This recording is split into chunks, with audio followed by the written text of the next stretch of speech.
is, and it's my job to make you a vegan expert.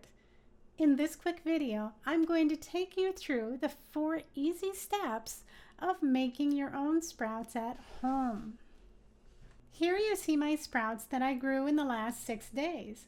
Mung bean sprouts are on the left and alfalfa sprouts are on the right.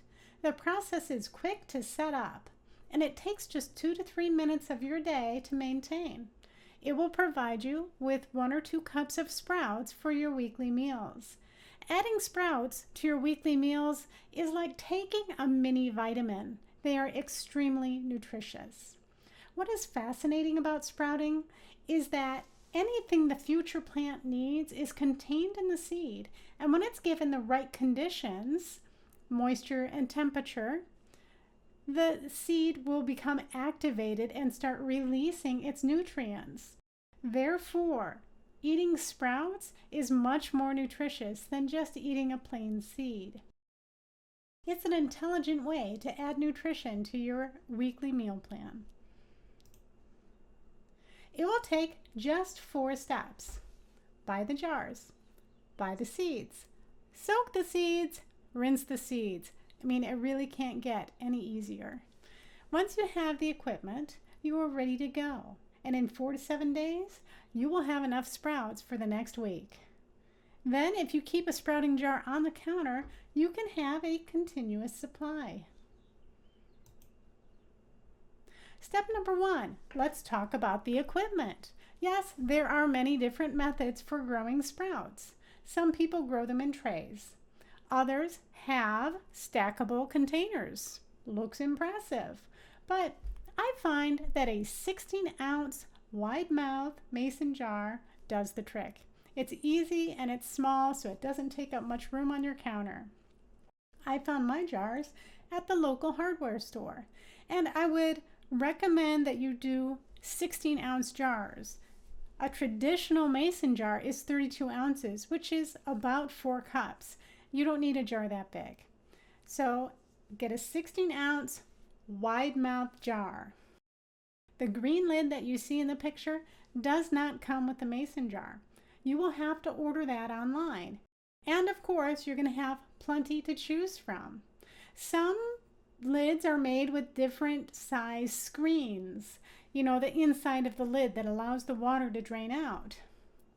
You don't need different size screens. One screen will work for all your sprouts. I use one screen for all sprouts. I especially like these lids because they have legs on them, which means I can simply flip the jar over after I'm done rinsing seeds, and the excess moisture can drain away. No need to buy a stand that holds the jar at an angle.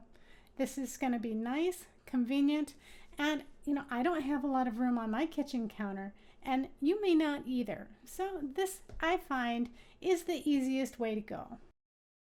Step number 2 is that you need to go find some seeds. I recommend organic and non-GMO. Organic, of course, means no fertilizers or pesticides were used on that product. Non-GMO means that it has not been genetically modified. I trust nature more than any scientist who's trying to genetically modify a seed to make it stronger and bigger. So look for organic and non-GMO. My total upfront cost was $45, $14 for a bag of seeds, $12 for 4 lids, and $15 for a dozen jars. The total was about $45. Since I get a 16-ounce bag of seeds and I use 1 tablespoon of seeds at a time, that means I can get 50 batches of sprouts out of 1 bag. If I do 1 batch a week, 1 bag of seeds is going to last you a year.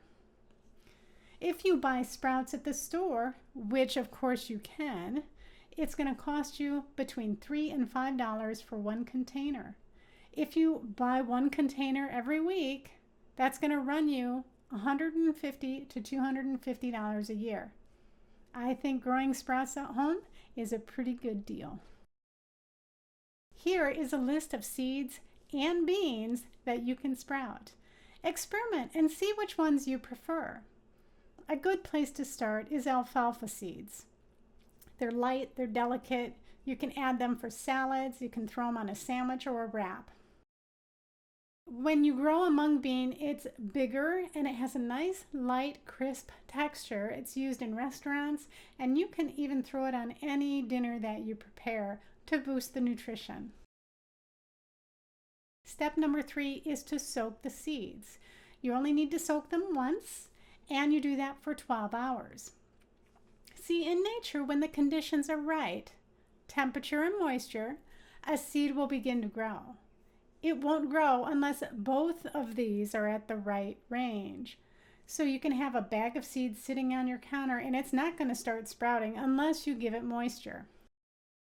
We are going to give these seeds the right conditions, and we start this by soaking them in water in a warm environment. I like to start soaking my seeds after I do dinner dishes. This way the counter is clean and clear and the jars won't be moved for 12 hours. Perfect. Then in the morning, I drain the water, rinse the seeds, and then turn the jars upside down over a towel. These little legs allow the excess moisture to escape. So, of course, the towel is a good idea. Step number 4, 1 or 2 times a day, you need to rinse the seeds under cold water and then swirl them and pour off the water. This will keep them moist but not waterlogged, and keep the jars out of direct sunlight. Whew, the hard work is over. Here's what my seeds look like on day 2. And seriously, I didn't do a whole lot. Rinsing the seeds is a pretty easy habit to get into. You'll be making food or going to the kitchen 2 or 3 times a day, so just rinse the seeds while you're there. It's fun to watch the progress. Both my seeds were ready, sprouted in less than a week. Give them a final rinse, pat them dry, or you can let them air dry in a paper towel and store it in a glass container in the refrigerator. If you don't have a little glass container, use a Ziploc bag. That works just fine. These sprouts will be good for a week. So now you see how easy it is to keep a jar of sprouts on your counter growing at all times. I want you to know about the nutrition you're getting from sprouts. I mean, it's one thing to say they're nutritious. Well, let's put it to the test. So we go to Cronometer.com. I put in 1 cup of mung bean sprouts, and here's the results. If you can boost your vitamin and mineral content by eating 1 cup of sprouts spread over the course of a week, by those numbers, I'd say that's a pretty good thing. Finally, here are some suggestions for using sprouts. Good luck with your sprouting adventures, and until next time, this is Rose saying, be kind to yourself.